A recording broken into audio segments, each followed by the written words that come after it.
Welcome to the First Read Ultimate Spider-Man podcast, where we break down Bendis' iconic run on Ultimate Spider-Man, issues 1 through 160 in Earth 1610. I'm Zach, and with me today, I don't have a superlative for him, Little Chef, Johnny O. Wow.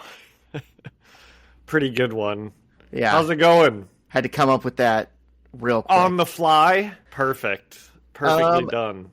Dude, it's going well. How are things going for you? It's going well for me also.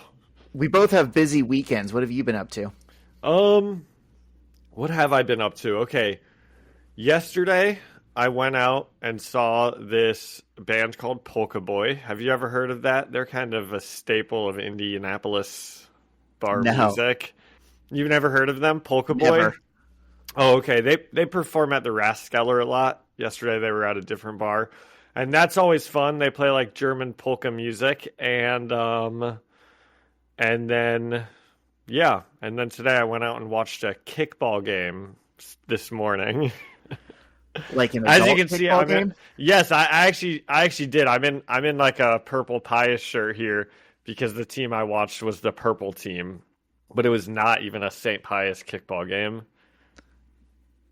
So Nice. very, very busy day. I'm having trouble following that, but cool. Yep. What have you been up to? Oh my god, dude. I went to bed on Thursday night not thinking I was going to go to Chicago to a music festival the very next day. And sure enough, I woke up to like free tickets to that music festival and just hit the road, and I didn't get back until like 4 a.m. this morning. Wow.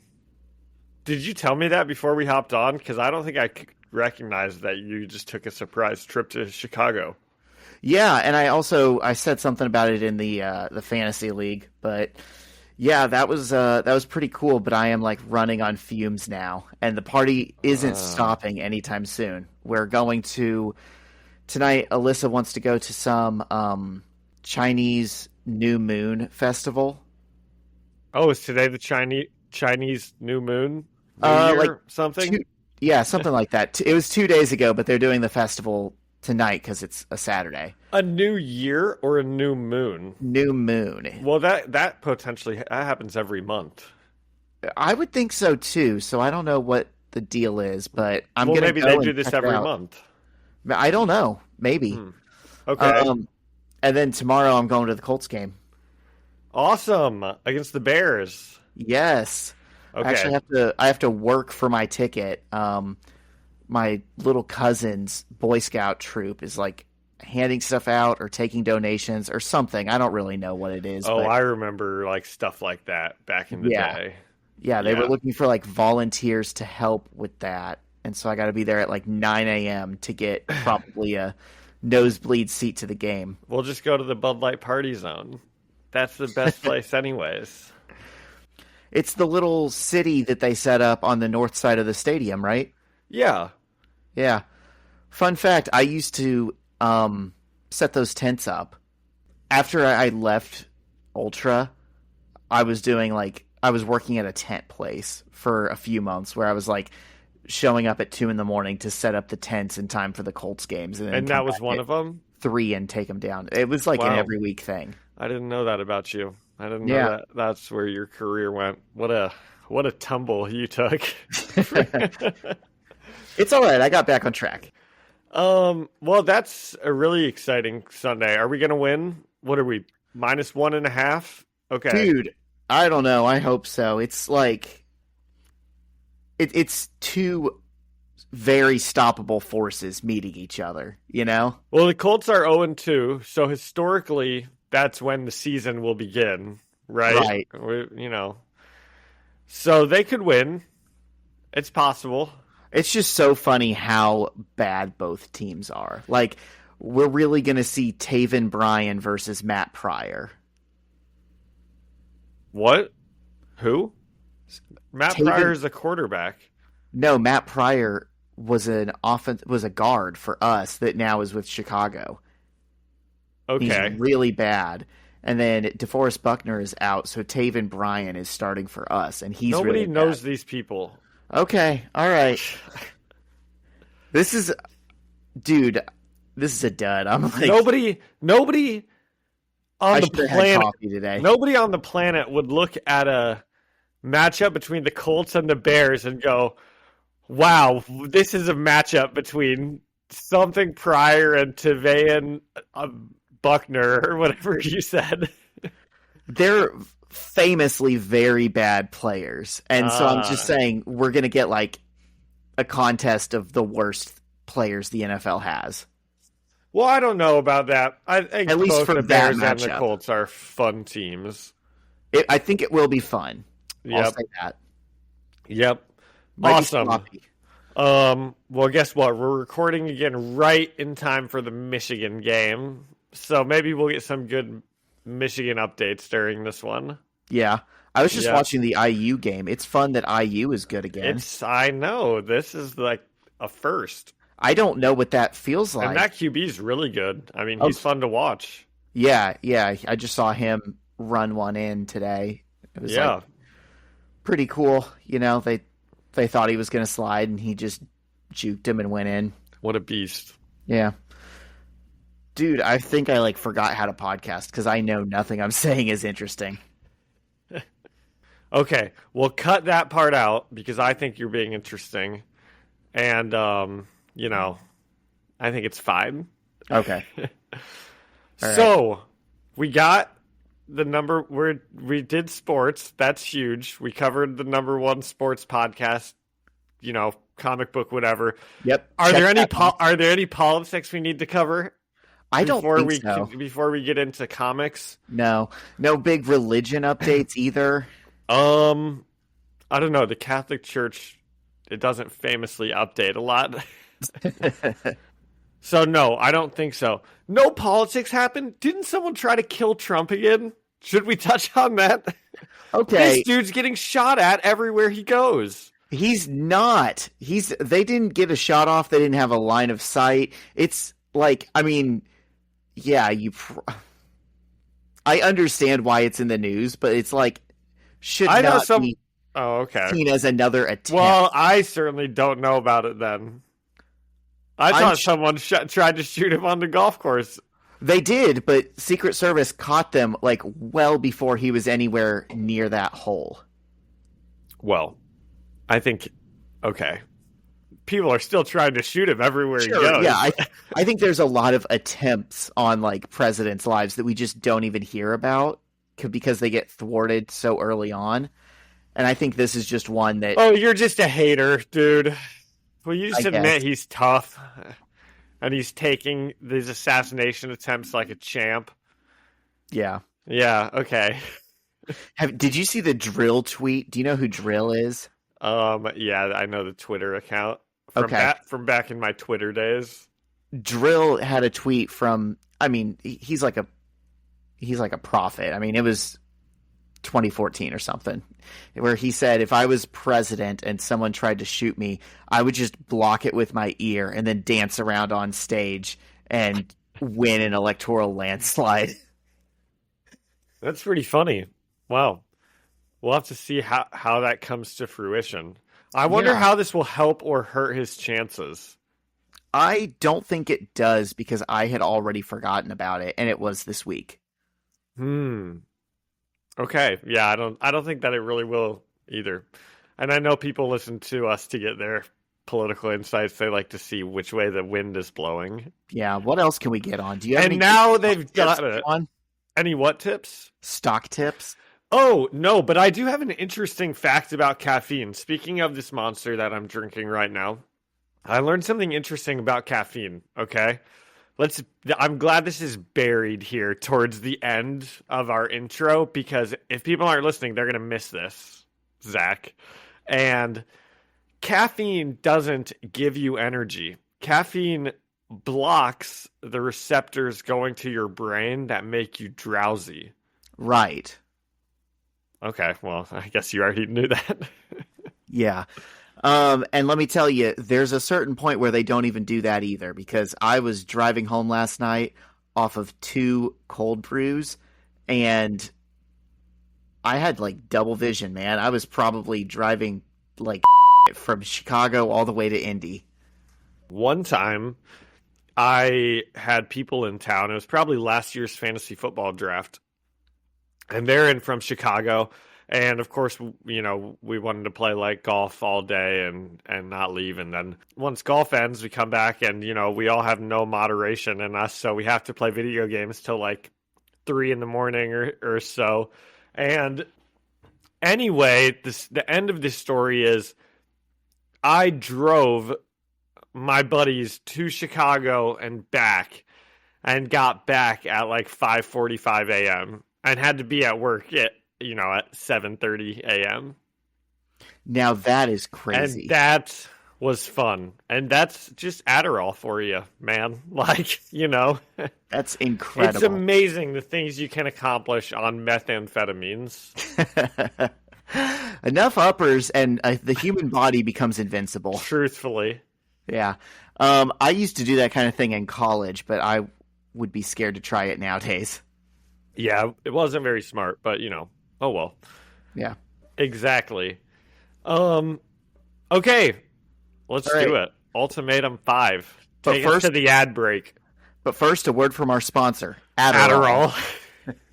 Every business says they're better. But the ones that earn and display the BBB seal back it up. It instantly identifies businesses that are committed to operating with integrity, honoring promises, and telling the truth. Makes you wonder why every business doesn't have it. So look for it, because it's looking out for you. That's why it's the sign of a better business. And find a better business anytime at bbb.org. Okay, We're back. let's finish this off. This is exciting. Last issue of Ultimate Spider-Man. I know. in I Marvel might have to Unlimited. move. I might have to move the mic back a little bit here. I don't want to be screaming into the listeners' ears all issue. I know. And we'll get into it more once we actually read the issue and the tone of it. But John, just imagine for a second, if you will, that you're like Okay, I'm trying to imagining. read the Ultimate Spider-Man series. You've heard everyone say that it's good, and you got Marvel Unlimited, and you pick it up, and this is the last issue that you see, and the way it ends, you just think that's how the story ends. How many people do you think are in that boat? I mean, if they probably not many, right? Because if they're reading it, then they probably have heard that it like goes on 1 through 27, right? I don't know. You said they read it on Marvel Unlimited. Yeah, if someone were reading on Marvel Unlimited, this looks like the end of the story. Okay, How many okay. people do you think just stop after this issue? I don't know. I wonder. I do wonder. I when this issue ended on the last page, it kind of gives you some other issues to read, and I don't think any of them are like the continuation, which I felt was kind of interesting. Oh wait. Yeah, like look, when this one ends, it says you might also like Miles Morales, Ultimate Spider-Man, Ultimate Comic Spider-Man, Ultimate Daredevil, and Elektra. But none of those are like the next Ultimate Spider-Man, which I did think was weird. Yeah, and then there's nothing in the book itself. That's what the app recommends. There's nothing in the book itself that says like, "Hey guys, thanks for reading. We're going to be To picking this me- story up in another series." I mean, people really could have been tricked by this one. Well, I mean, yeah. Well, I won't spoil what happens in the issue. But maybe we can talk about what people might think after the end of it, after we read it. Yeah, and I planned on doing that. I just wanted to do that little teaser and see Yeah. if you thought. Well, that- this would be a pretty bad ending. We would still really need that storyline of J. Jonah James's where he's like, I need to write. So I think I would still be expecting something else to be coming, Yeah. And okay, so we can get into it. So this is written, quote unquote, by Brian Michael Bendis, penciled by Stuart. Yeah, I guess you Gilman. took the week off. Talk about an easy life. He still did the plotting, but we'll get into it. Penciled by Stuart Immonen, inked by Wade Von Grawbadger, colored by Justin Ponzer, and lettered by VC's Corey Petit. Now, he had Oh an my easy week. gosh, yeah. We get the title page that we always get that kind of gives you an update on what's happened. And then at the very bottom, we see this is a silent issue. And it's in small letters, so you'd be forgiven if you didn't see it. John actually texted me this week and was like, what's wrong with this issue? Is it messed up in your app also? Yep. And then Zach told me that it was just no dialogue. This is an artistic choice that they do, I won't say often, but they've done it often enough that people know what they mean when they say this is a silent issue. Well, There's some where they just think the story without words can speak for itself, and that's like maybe more impactful. Well, it reminds me of hit TV show 24. Whenever, whenever you'd go to a commercial or the episode would end, it would always do the clock ticking. I don't know if you've watched 24. And whenever a big character would die, it'd be a silent clock, right? Oh. You just see it, the clock ticking, but you wouldn't hear it. And boy, that's emotional right there. I had what a gut forgotten punch. that. I watched all of 24, and actually in middle school that the clock ticking was my ringtone for a while. That's funny. And I think I know what remember you're talking about. I think I remember the CTU ringtone being my ringtone for a minute. Do do do do. Yeah. It sounded a lot like the Kim Kim Possible Possible when I think about it. Yeah. Okay. So there's not going to be any dialogue in this issue. We open on a big splash page of like the energy bomb, the mushroom cloud that just went off. And in this picture, it does look like it's a destructive force. It doesn't look like it's just magical energy. We see it kind of tearing through buildings. And man, it's just, I love this. I love the marriage of Stuart Immonen's pencils and Wade Von Grawbadger's inks and Justin Ponzer's colors. This is just my kind of art. And we see Jessica Drew swinging through the blast. And it's cool. You can see like the flames hit her web and her web burns up and she like falls onto a roof. And she's looking over the building and just seeing rubble.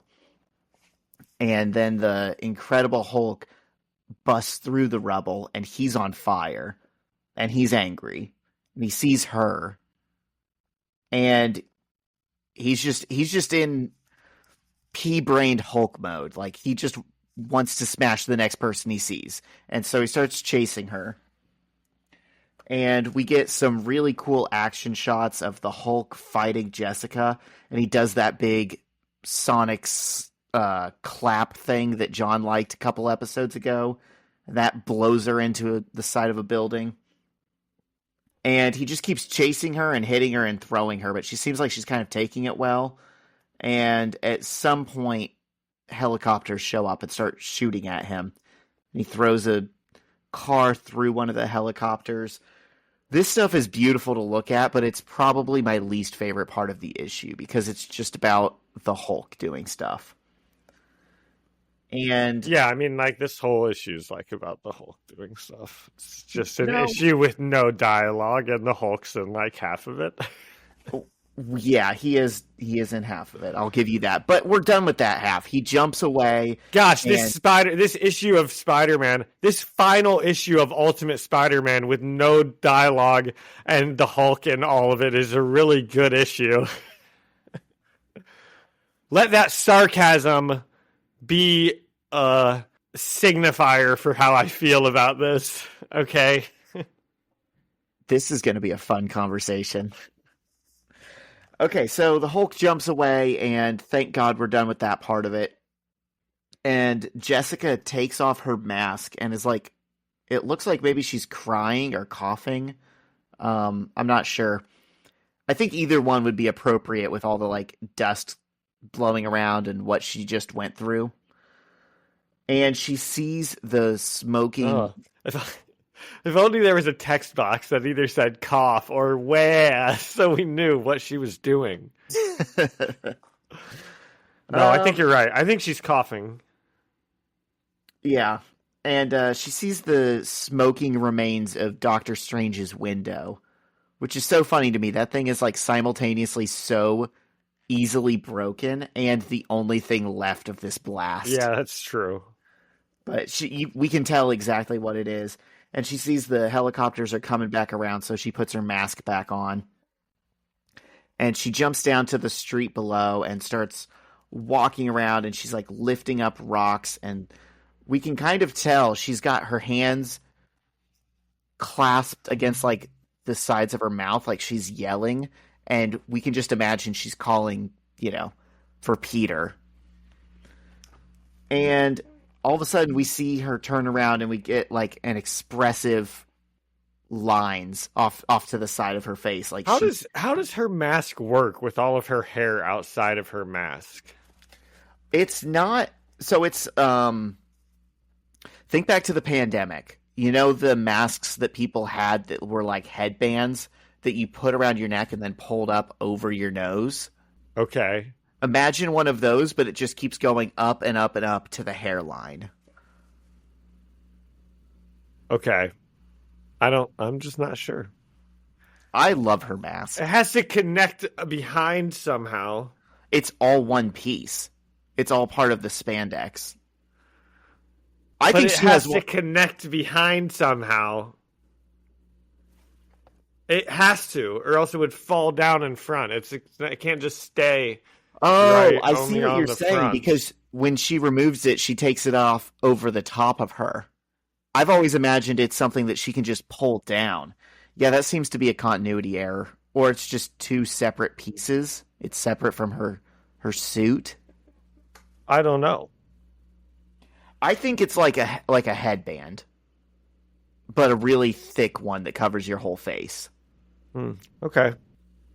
But she turns around and she does like an expressive look, and you can tell she's seeing someone that she recognizes. And for a second, we're to believe, oh, she found Peter. And then we see Kitty Pryde walking through the rubble. And Jess lowers her mask and smiles at Kitty and runs up and hugs her. And phases right through her. Because Kitty phased. She just got hugged by someone she doesn't know. And this is just one of the most interesting and kind of sad panels to me. Because we got to go back and think about, what does Jessica know, right? What does she remember? When was she born, and what memories of Peter's does she have? And I don't think she should know who Kitty is, because I think she came from like the sample that Ben Reilly stole during the Carnage story. But we got to remember, she was introduced during the Clone Saga when Peter was dating Kitty. So I think in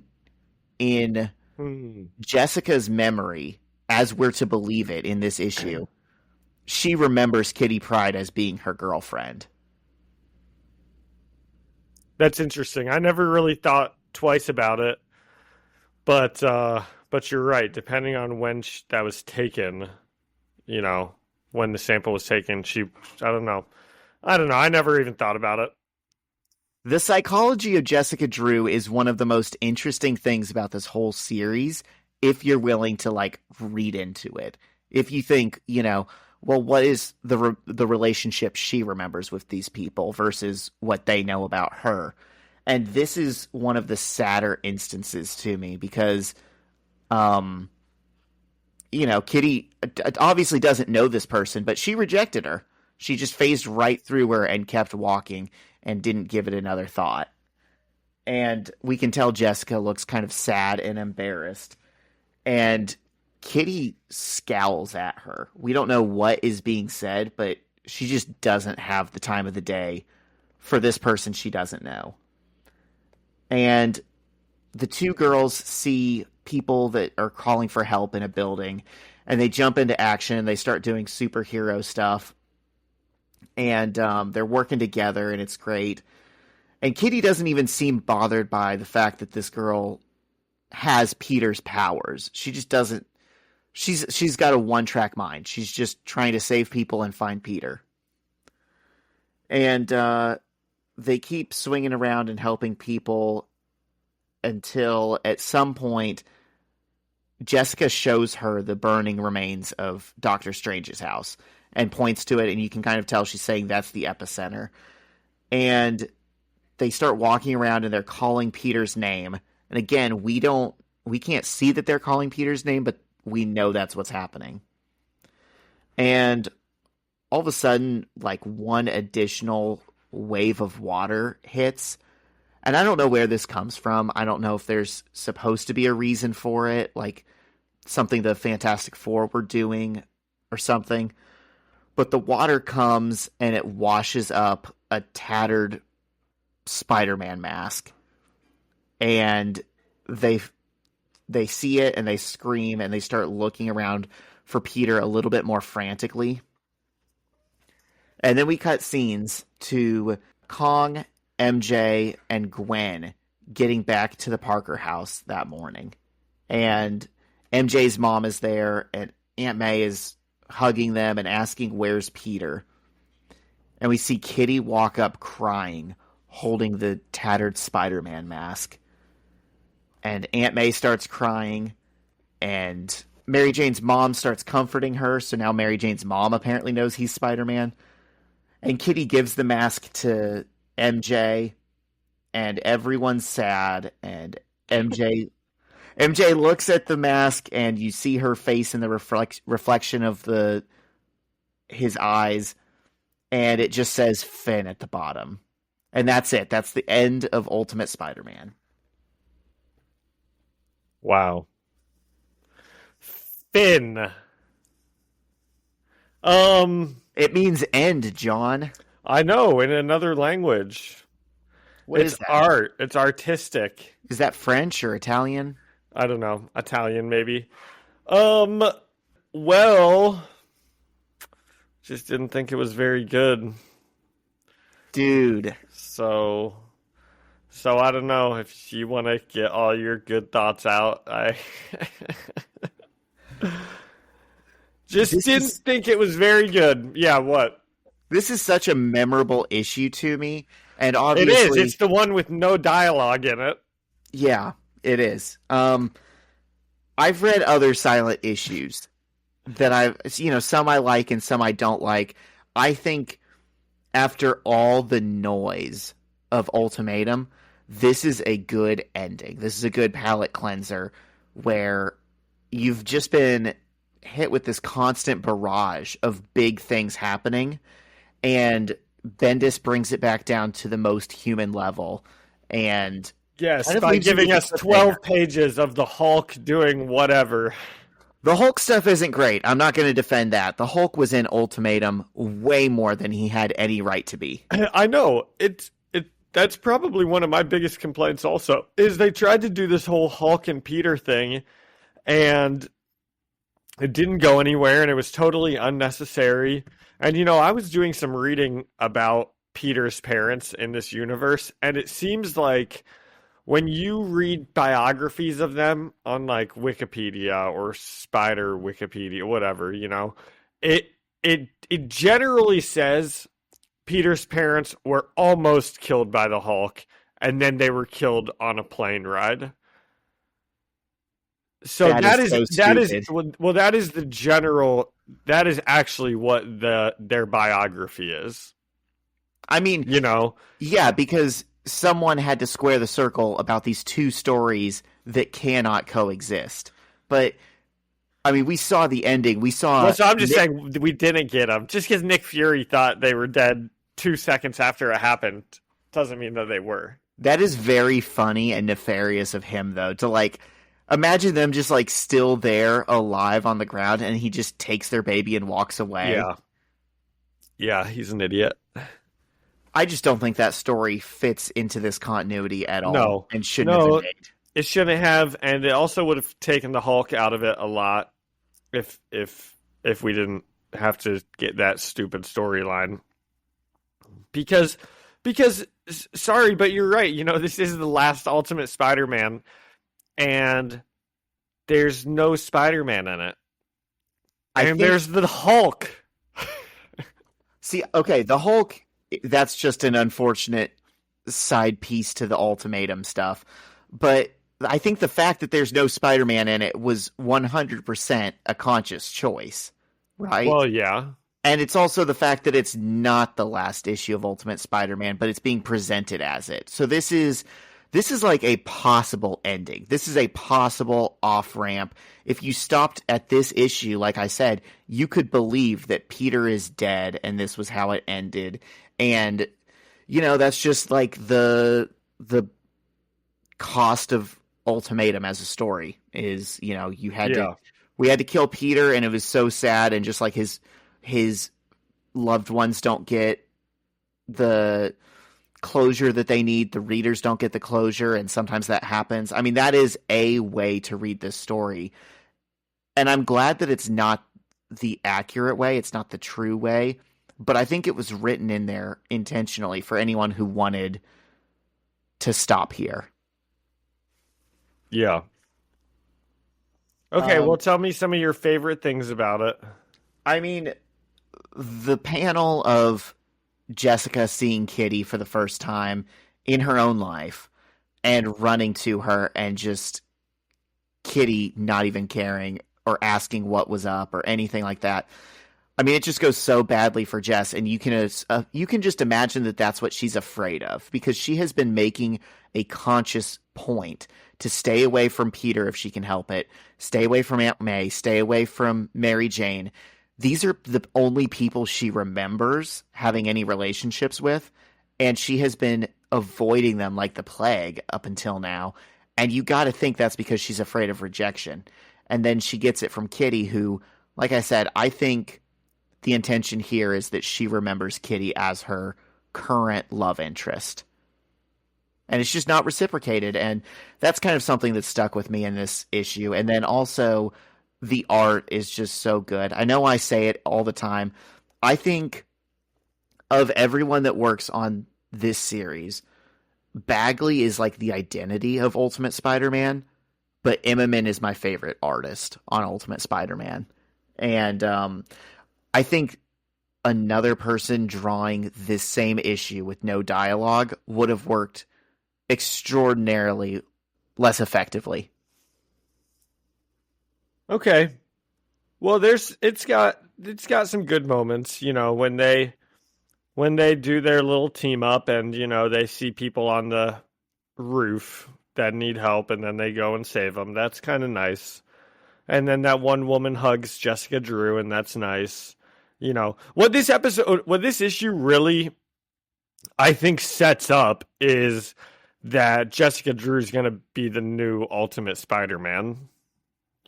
That's where I would think this was going if I picked it up and read it. Sure, because they can continue the series without retconning whether, Peter survived this.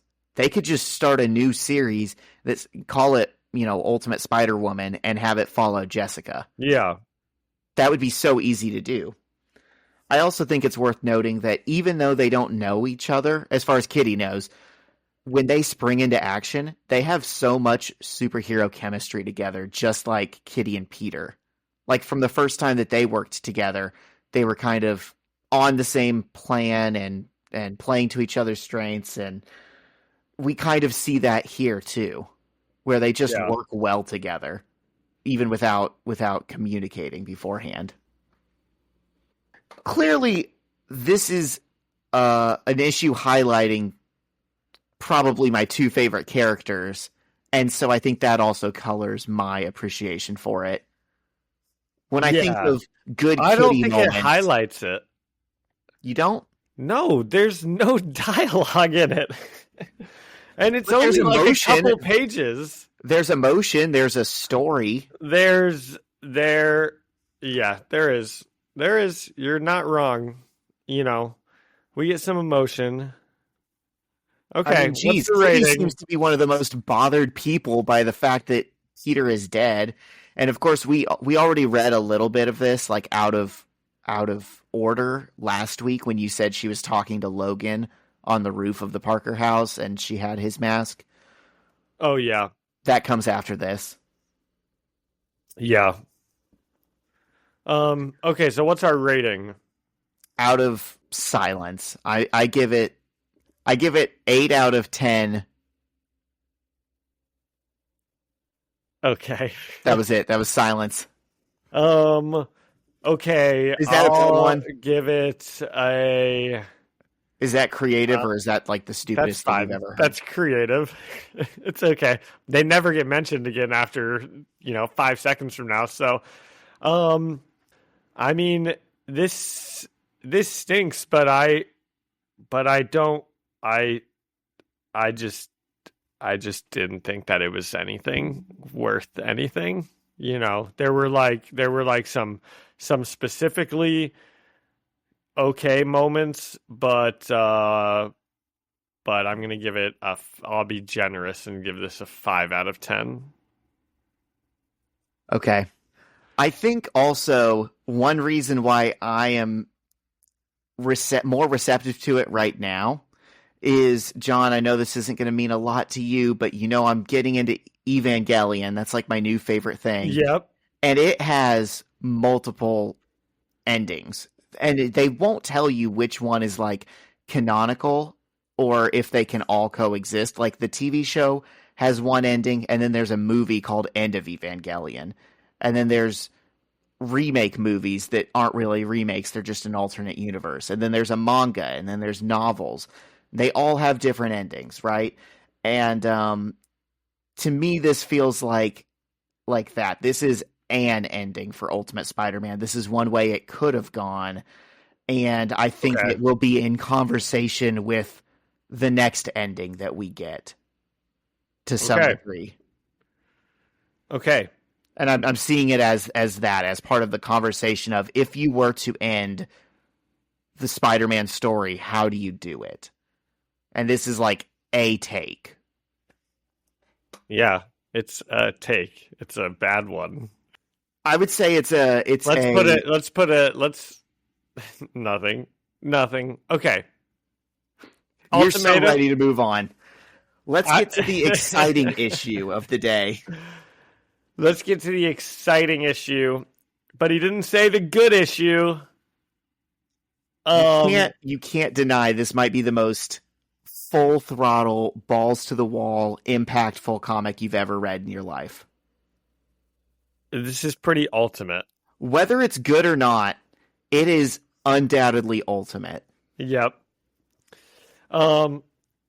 X-Men is on the cover. The X-Men are on the cover. And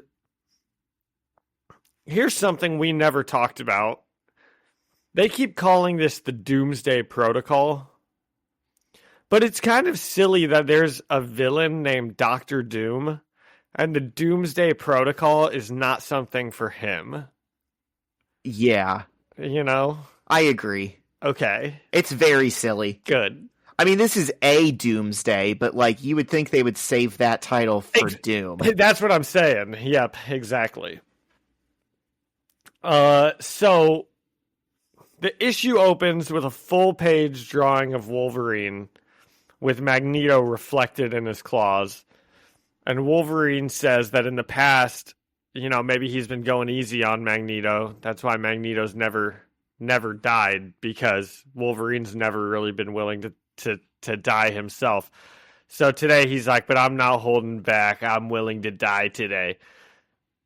And he starts slashing around, and he gets a pretty good slash in. And then he goes to jump on Magneto, and Magneto freezes him in the air.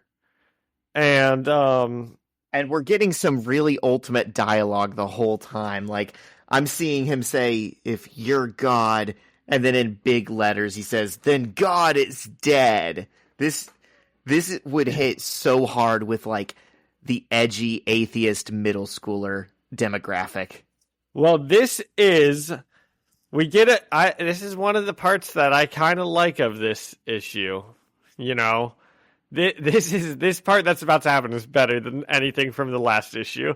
But it's when Magneto is he freezes Wolverine, and he's like, "Are you guys serious? You really thought you could beat me?" And he's like, "You've got a metal visor." And he flips open Scott's visor, and then he's like, "It's an Iron Man." And he just like takes control of it and starts.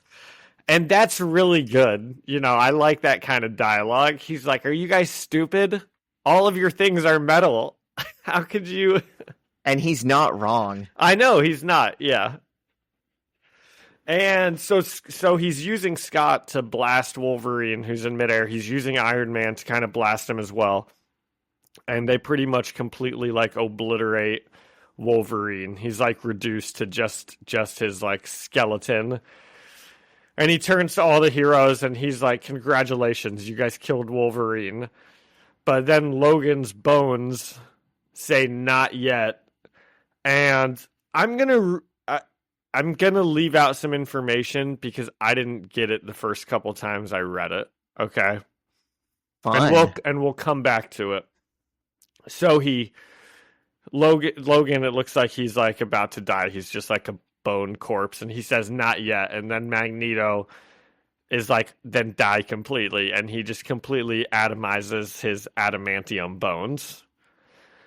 So elsewhere in the Citadel, some random X-Men are setting up a bomb. Doesn't seem important. Is the thing that you missed the thing that's the big page? Yeah. But it's Okay. not, but you know, we'll see. We'll come back to it. Okay. Okay. Interesting. So people are setting up a bomb, right? And it's some X-Men. And then we go back to Magneto, and all of a sudden he's like bloodied and crawling back to his throne, and I'm like, what the happened to Magneto? When did this happen? And he's like, "Damn you, Logan." And I'm like, did I miss a page?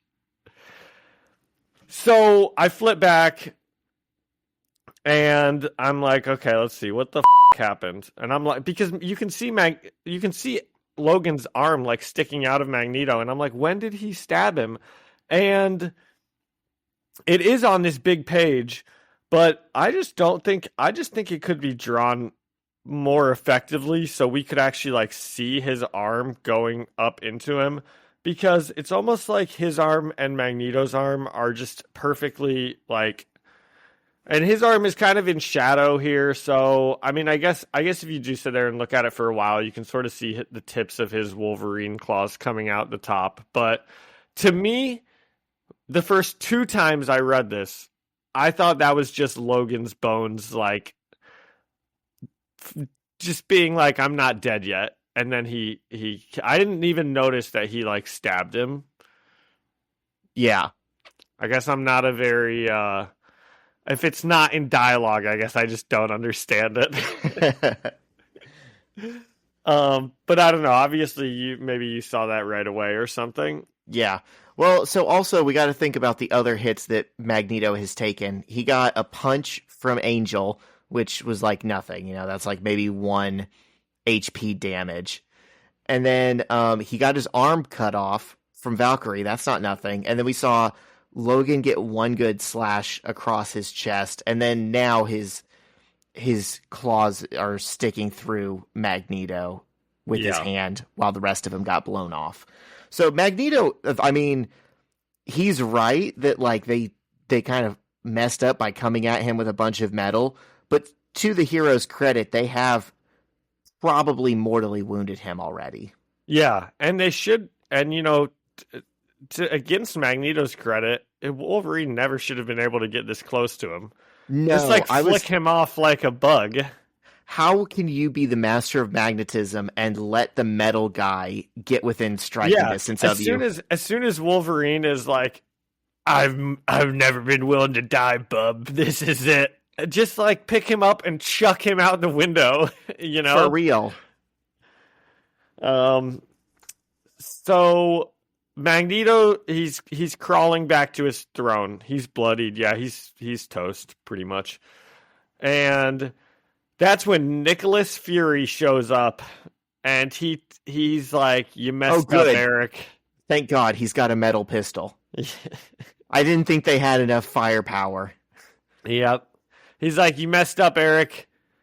And he's like, every one of you has a weakness, you superpowered guys. And he's like, it's my job to find everyone's weakness, and in case you ever got out of hand. And let me tell you, bud, you got out of hand. And I said, that's one way to put it. He's pretty out of hand, I'd say. Yeah. Yeah. That might even be an understatement. Yeah. So Fury's like, and I found your weakness. And he's like, let me introduce you to Jean Grey. And Jean Grey she grabs Magneto's head, and she grabs Nick Fury's head, and she's doing some memory thing. And we see a memory of Nick Fury years ago talking to his boss, where he learns that mutants were not chosen by God, that they were created trying to create super soldiers. Oh, That's my pretty God. big. That's, wow. That's pretty ultimate. That is so ultimate. Okay, I'm sure you have tons of thoughts about this. I mean, it ruins mutants, right? But it was already the ultimate universe where I didn't care about mutants. How come it ruins mutants? I don't know why I don't know why this would be such a big deal. Because the idea, I mean, it's the same way that it's the same thing that Gen V did, actually, and the boys, where it's like, people have to give their kids to Vought to give them powers. It takes away the aspect of, well, anyone could be a mutant. Your neighbor could be a mutant. Your kids could grow up to be mutants, and it makes it more of like an intentional thing where, But they still could, right? Because I'm sure not all of the X-Men were like experimented on. Some are being born, like some, right? Firestar wasn't experimented on. She was just born a mutant. So, sure. Although maybe that is how it was started, it certainly doesn't, it's not, there are mutants still being born. I guess I just don't see it as an additive change to the universe, you know? No, it's not. Yeah, I'd agree. I don't think it, for how much it changes of the X-Men mythos, I don't think it gives you anything that you didn't have before. So I would just assume don't bother with it. Yeah. And I'm guessing that this has been... See, now it makes sense when we've like touched on that Jubilee storyline throughout the earlier. I think it does kind of feel like maybe this was purposefully being built towards for Jubilee. The X-Men. Wasn't that like a formula that made the X-Men stronger? And it turns out am I thinking of a different thing? Oh, they called it something else. I know what you're talking about. It was like the name of an X-Men. It wasn't Kick, it wasn't Sublime. Banshee. Banshee, yeah. Yeah, they were addicted to Banshee. And like that came from, you told me that ended up coming from Wolverine, and now I don't know, I don't remember what it exactly said, but something made it seem like maybe Logan potentially was the first person, like... I think he's supposed to be. Yeah, so... But it's whatever. I also have to shout out this page that you're talking about where they find all this out, where Jean Grey like mind melds the two of them together. That art is really cool because, they could just give this to us in word bubbles and make it boring, but instead we've got like memories shattering like glass all around them. Yeah, it is very cool. So here's one of my biggest problems. Magneto wakes up and immediately he's like, no, what have I done? I didn't know.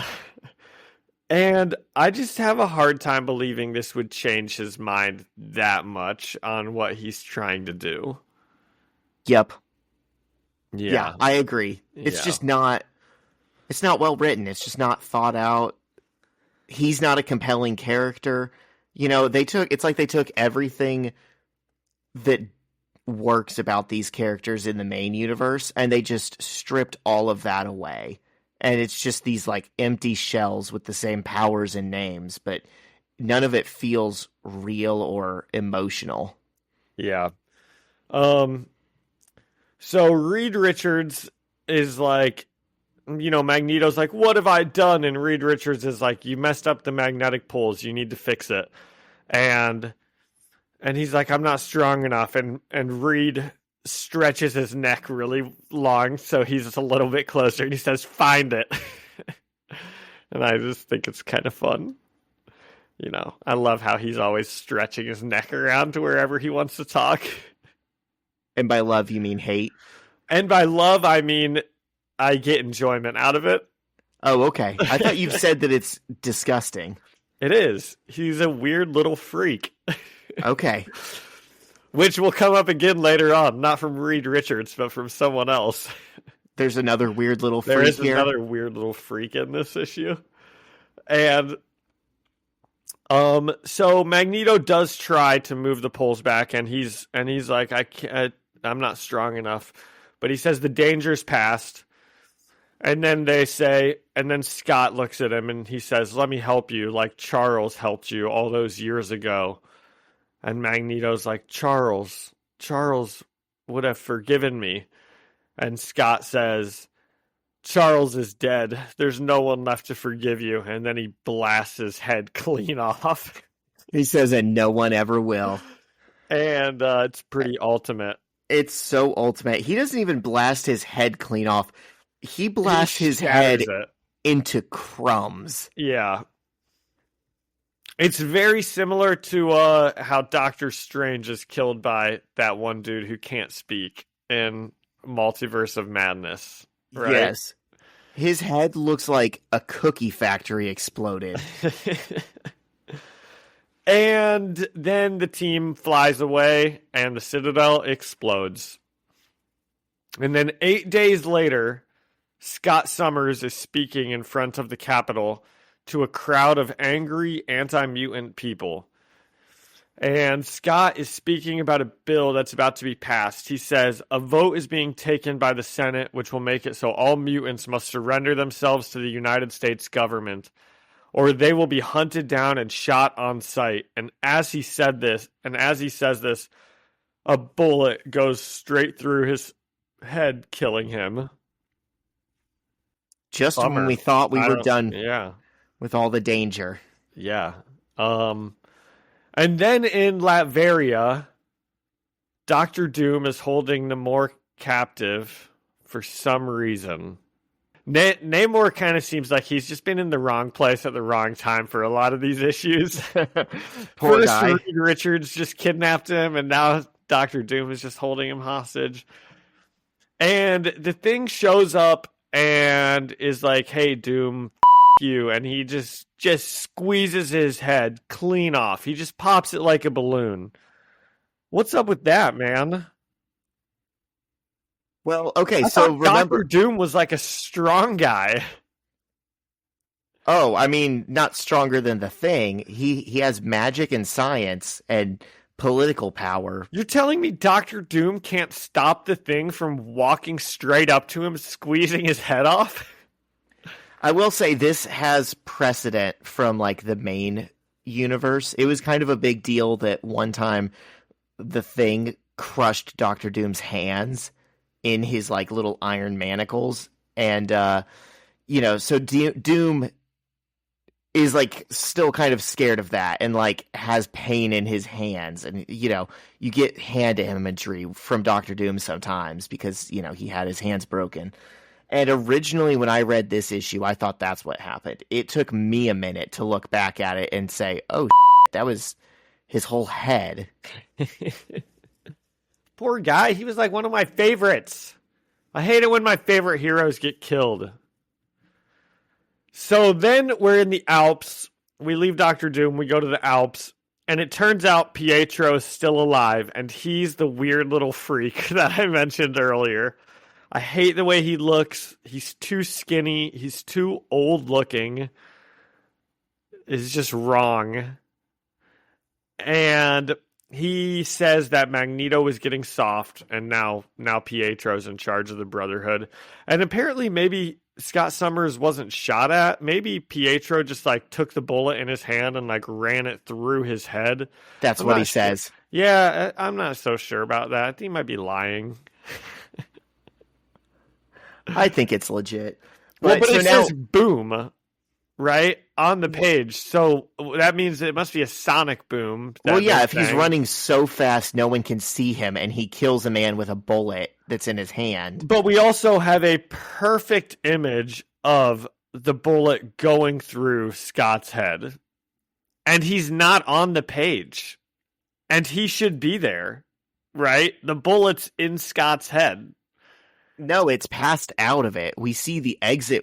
This is how graphic it is, folks. We see the exit wound. We see the blood flying out, which means the bullet has already passed through, which means Quicksilver could be in another state by now. Who knows? Okay, I guess I don't really know how fast he is. I guess he just looks so stupid. I assume he's just not very powerful. Maybe that's my mistake. I'm underestimating him. Yeah. And so he's in charge of the Brotherhood of Mutants now. Yeah, he's surrounded by like the people that escaped the Citadel. So Mystique and Sabretooth and one person who we can't see in the shadows. Yeah, who is this shadowed woman? Dude, I don't even know. Okay. I don't care. That's the thing. I love X-Men. I even love the Ultimate Universe. I don't care about Pietro's Brotherhood of Mutants or the fact that I don't really either. He somehow played Magneto into doing all of this. I mean, it just takes a bad story and makes it even worse on like the last couple pages. There you go. That's Ultimatum. And the funny thing is, at the very bottom corner, there's a note that says, dedicated to Brian, Mark, Bill J, and Joe Q, who started it all. Yeah. I'm sure that they'd be psyched. Yeah. Hey, that universe you guys built 10 years ago that was pretty sick, check this out. I just killed everyone in it. Cool, right?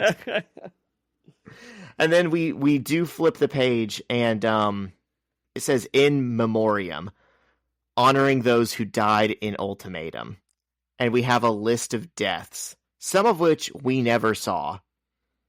And it says Angel, Beast, Blob. We definitely knew about all those. Cannonball, Captain Britain and the European Initiative, Cypher, Cyclops, Daredevil, Dazzler, Detonator, Forge, Dr. Emma Frost, Hard Drive, Juggernaut, Longshot, Lorelei, Madrox, Magneto, Nightcrawler, Polaris, Psylocke, Hank Pym, Janet Pym, Dr. Franklin Storm, Dr. Stephen Strange, Sunspot, Syndicate, Thor, Toad, Victor Van Dam, which is Doom, Wolverine, and Professor Charles Xavier. And it says missing in action, Firestar, Havoc, and Spider-Man. So and then, Spider-Man got saved. And then it says the millions of people who lost their lives in New York City, Latveria, London, Wakanda, the Savage Land, and throughout the world. And then it says funeral services will be held in, and it's advertising other comics that all say Requiem in the title. And so that's like the books that are the falling action of Ultimatum. And we're going to be reading 2 of those next week. Spider-Man Requiem 1 and 2. Oh, okay. So that's not technically part of our new Ultimate Spider-Man start. No, it's kind of like an in-between issue that just wraps up Ultimatum before the relaunch. Okay, so here, give me 1 sec. Let's make a quick count. 1, 2, 3, 4, 5. Out of our 32 heroes and villains that died, what do we want to give this issue? Oh, man. Something out of 32, you can basically just multiply it by 3 for a percent. Yeah. I'm going to give it 16. This is... So 50%? Okay. This was like halfway to an issue, you know? I mean, like I said, it's Ultimate. It does a lot. I don't think the things it does are good. Yeah, you know, Oh, it just wasn't very good. It's too bad. It's too bad with such good characters that it just isn't very good. But probably the best part of this issue was Magneto talking. Um, but I don't know. The fight just didn't last long enough.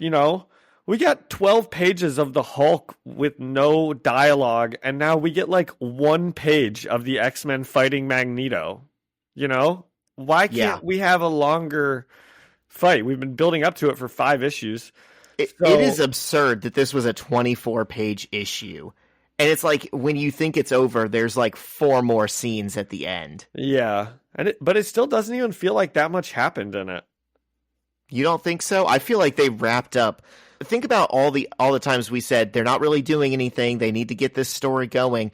It feels like they almost wrapped did it up very quickly.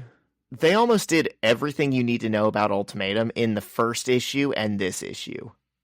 Think about that. Yeah. Yeah. Probably. Yeah. Because we did say for those middle ones, they're like, not much is really happening.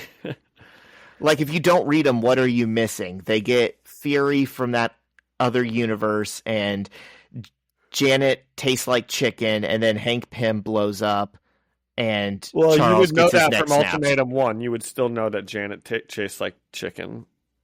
I think that was an issue 2. Oh, okay. But that's what I'm saying.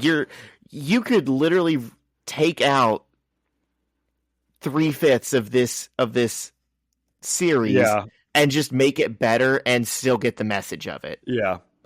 Well, I will give this one a 17 out of 32 just to go slightly above a 5 out of 10.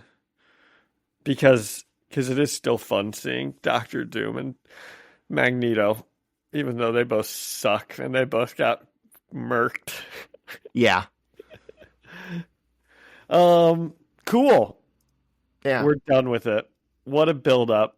Thank God. So let's talk about where the universe can even go from here, because it's like, you just killed off a lot of heroes. How are you even going to field an X-Men team? How do you move past this? How do you not have a Doctor Doom? How do you not have a Magneto? Yeah. I've seen in interviews where Jeff Loeb, I think this was kind of bullshit, but he was saying the point of Ultimatum was to push them to make more creative decisions and free them up to do original characters and original ideas. And that is kind of what will eventually come out of it. But I don't believe that was an intentional choice in the moment. I think he just wanted to kill all the characters. I don't know. He probably just wanted to kill all the characters. Probably just wanted to do a big, like, movie level comic book storyline. Got a little out of his depth. I think that's what he was doing. I think he had fun killing everyone, and then notably, he's not like around. He killed them in fun ways. He just sent a big flood, and they all drowned. That's not everyone. Like it, Several heads popped. That's true.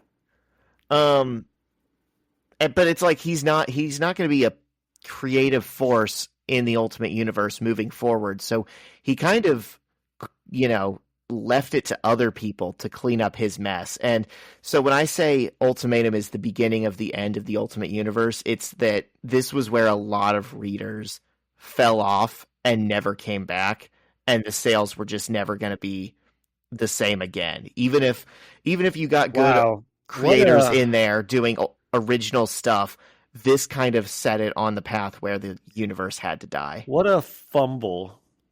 I think it was, yeah. Definitely. If based on what you just said, I mean, it sounds like they had a really good money printing machine and then they kind of wrecked it. I will say this, though, and this isn't me giving credit to Jeff Loeb. I think this was just a happy accident. They did have some good, interesting characters and stories and good comics after Ultimatum, and they had, original characters that we like. It's not all going to be great, but there'll be batches of kind of really inspired stuff that we're going to get to read. Okay. For the Spider-Man, the last like 30 issues. I mean, there'll definitely be some good spider related content, but then also this frees up Nick Spencer and Jonathan Hickman to become the two other writers of Ultimate books, along with Brian Michael Bendis. And I think that's like the best lineup they could have hoped for. I haven't read the Nick Spencer Ultimate X-Men, but I might start it soon. But then the stuff Hickman does with the Ultimates will set up everything that comes after it with The Maker and with Secret Wars. And I mean, all Jonathan Hickman Marvel books are related and connected somehow. And I don't think that was ever in the cards when they did Ultimatum. I think it just was able to exist in the environment that came out of it. Well, very cool. Still a good thing overall, then, we'll say.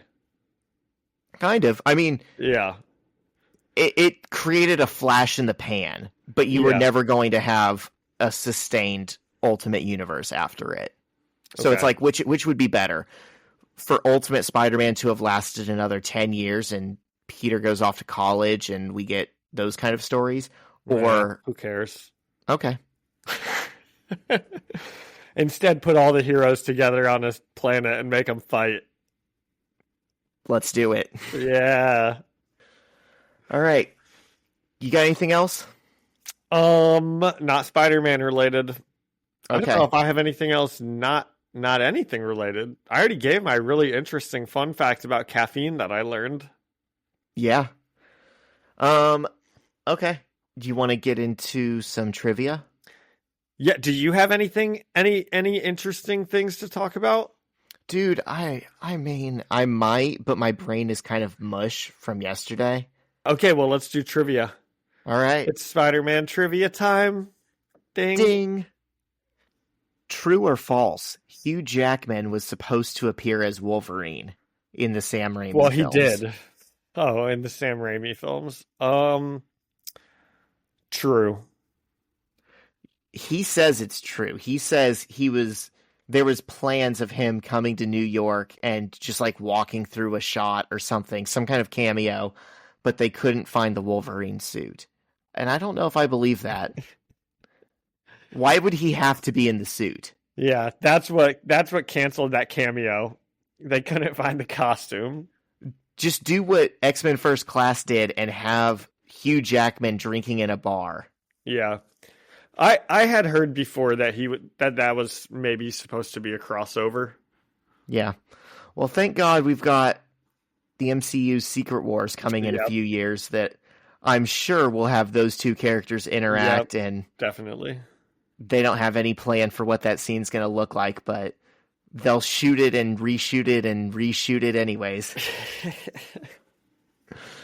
All right, Ooh, this is fun. Who turned down the role of Green Goblin? They offered it to at least 4 other actors before giving it to Willem Dafoe. I can't believe that. I don't know. I'm not without a multiple choice. I won't be able to get any of these. Okay, I'll just tell you. It's Nicolas Cage, John Malkovich, wow, Billy Bob Thornton, and Jason Isaacs. Jason Isaacs. Let me look up who that is really quickly. Yeah, I don't know who that is. Apparently, he told Empire he felt he was too young for the part. You know who Jason Isaacs is? Who's Jason Isaacs? He's the current villain in the season of Dexter that I'm watching. And I was going to talk about Dexter. I was going to be like, dude, Dexter's awesome. You should totally watch Dexter. And I almost forgot. I'm doing a Dexter rewatch right now. And I'm on season 7, and Jason Isaacs happens to be the villain of the season. Well, I think John Malkovich and I think Nicolas Cage would have made pretty good Green Goblins. I can see it, but I'm also glad we got Willem Dafoe. Definitely. He's the best. I do like him. Not just in Spider-Man, but like anything that he appears in, he's just kind of a bundle of joy. Yeah. Okay. So have you ever watched Dexter?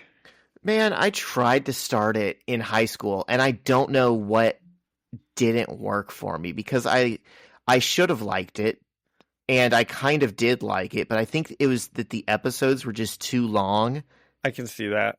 and it ran for so long. I just didn't think I had the Yeah. capacity to finish it. Yeah, I can see that. I think my ADHD brain I have to fast forward through parts where nothing are happening. I use the plus 10 seconds button a lot watching some of these shows. I gotta get to an interesting thing. Yeah, it's really hard for me to commit to something that I know is going to be a huge commitment. Yeah. Yep. Okay, give me this third trivia question. You should try Dexter again. It's pretty good. Okay. What other actors were shortlisted to play Spider-Man before Andrew Garfield? Jeez, is this all the rest of this book is what actors were supposed to play someone? I don't know that one either. I'm having an off trivia day. It's just a bunch of names, man. It's Jamie Bell, Frank Dillon, Alden Ehrenreich. Oh, okay, cool. Josh, Awesome. I know this one. Josh Hutcherson. I can't speak. Logan Lerman, I know him. Even Joe Jonas auditioned. Yeah, I'm sure he was about to be cast. Okay, so 1 out of 3 today. Yeah, those questions kind of sucked. What else was I just about to say? Oh, okay. So, also Agatha All Along, the first 2 episodes dropped. Are you watching that? I put it on yesterday. It was fine. Was it fine? It was fine.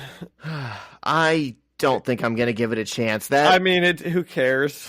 Talk about taking a meme that had staying power for 5 seconds 4 years ago and trying to bring it back and make it its own TV show.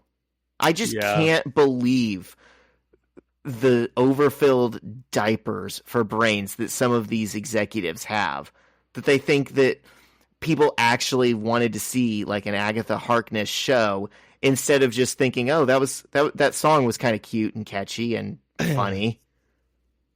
Yeah. I kind of agree. I don't know who's really watching it, being so psyched that it's finally out or anything like that. But, get your special socks ready, dorks. It's the same kind of hubris that led to the Hawk Tuah girl getting her own podcast. And to be fair, anyone can do a podcast. Dude, we're proof of that. But just trying to stay in the spotlight off of one video that was just you know what? Funny for a passing second. I was talking to the woman I share an office with this week about the Hawk Tuah girl, and I was saying how I'm get the bag, girl. You got to use your 15 minutes, and she totally is. She's getting $30,000 for appearances on things, and I don't know how much money she's making on that podcast. I'm sure as shit it's probably more than how much we're making on this one, she's probably actually making pretty good money for hosting it, I'd imagine. So, dude, I don't know. I'd be doing the same thing if I were her. I get that. I'm not blaming her specifically, but there's just something Get about the bag, Hawk Tuah girl. There's something about our media apparatus where something can't just be funny and of the moment. Everyone tries to stretch it out and cash in. The second, that's what I was about to say. Yeah, the second anything is good, it's okay, how do we monetize this? How do we run this into the ground? For sure. Yeah. Do you think the Hawk Tuah girl would come on our podcast? I kind of was thinking about that this week, and then when you just said that she gets $30,000 for an appearance, I thought, well, there goes our chance. No, Zach, I don't think the Hawk Tuah girl would come on this podcast. I don't know why she would do that. You don't think she reads Ultimate Spider-Man? We don't know anything about her. Yeah, that's true. It was a very popular book, John. Well, maybe you can reach out to her. Maybe I will. There's another show that just had the first couple episodes drop. What is it? What was it, Zach? Let me quickly open up YouTube and see if I can get a Marvel show? I don't know. Maybe. Is it the The Penguin? The Batman show, The Penguin. I don't know anything about that. Neither do I. I kind of want to watch the how they remade X-Men 97. They're bringing back Batman the animated series. Yeah. I kind of want to watch that. I don't know if Yeah. it's supposed to be good or not. Yep. And is the Joker out yet? Have we even had a chance to see that? I don't think normal people have, but film buffs gave it a 13-minute standing ovation, not for nothing. Wow. That's a long time. That must be really good. Let's have see. you? I'm going to rate it after we see that. We'll rate it out of how many big kicks on the staircase. Oh, okay. Well, Folly Ado means the madness of two, so I was like, out of two, So it might be crazy people. two big kicks on the staircase. Yeah. God, I hope they do a Fall Out Boy song from Folly Ado on that soundtrack, but I know they won't. They might. Did you ever watch the Harley Quinn cartoon? No. Okay. I liked it. It was kind of funny. Like the first 2 seasons, you're like, wow, this is like actually funny and kind of has heart. And then by the end, it kind of turns into like Family Guy in the DC universe, which is still fine. Yeah. It's still a show worth having. But I don't have HBO Max anymore, so I can't watch it. Yeah. Oh, was it like a recent one or back when like Batman, the animated series was out? It was Or- like, no, it's like, it was made specifically for HBO Max. It's got Kaylee Cow. Kaylee Cuoco? Yeah, whatever her name is. I don't watch The Big Bang Theory, but she's like one of the main voices, and I think maybe the executive producer. Oh, cool. Okay. Yeah. What else do we have, Zach? Anything? I don't think so, man. Any good jams of the week? I do have 2 jams of the week, and they're songs that I Perfect. heard last night. Okay, that you can give us 2 because I don't have one this week. I thought I was never going to hear these songs live again. I heard these in 2013 when I saw Fall Out Boy for the first time, and then they've just been out of the set list for so long. These are Thriller and I Slept with Someone in Fall Out Boy, and all I got was this stupid song written about me. They're 2 of my favorite Fall Out Boy songs, and there was an actual Fall Out mosh Boy pit. sure is getting a lot of publicity today on this pod. Well, yeah, because I saw them like 12 hours ago. But then the Joker stuff also. Well, yeah, they named a movie Folly Ado. I'm going to talk about Fall Out Boy. Yeah. It was good. I fully re-immersed myself in my Fall Out Boy fandom that I thought I had outgrown. Good. And there was a mosh pit for these songs, which hasn't happened in like over 10 years. And I crowd surfed, and it was just fun. Good. Well, I'm happy for you. And I'm Thank happy you. you didn't get hurt. So is my wife. She was so worried about that. Did she go with you? She didn't go with me, but I didn't think it would bother me. I've obviously been at other shows since I like destroyed my knee, but this was the first time I was back at that specific park, at that specific festival, at that specific stage late at night again. And I was standing around a circle pit where people are running by, and I was conscious the entire time. This is what I was doing and where I was standing the last time I dislocated my knee and got really injured. And I was kind of scared about And that. you still night. crowd surfed, and I you still were did. fine. Yeah. That's right. You got to get back on the horse. It just goes to show you that your fears are irrational and our Yep. bodies are invincible. Yes, exactly. Yep. All right. On that note, anything else? I don't have anything else. This is going to be our shortest episode in a while. Well, that's what happens when they don't put any dialogue into an issue. All right. Thank you to Ian Hickey for the music and Alyssa Seaman for the artwork. And thank you all for listening and leaving us a review or a comment. You can find us, the First Read Ultimate Spider-Man podcast, on Spotify or Apple Music or anywhere else you find podcasts. And you can come and chat with us and leave us a comment on Instagram at First Read Podcast. Send us an email at firstreadspidey@gmail.com or find us on YouTube, First Read Ultimate Spider-Man Podcast. See you next week. See ya, Zach. See ya.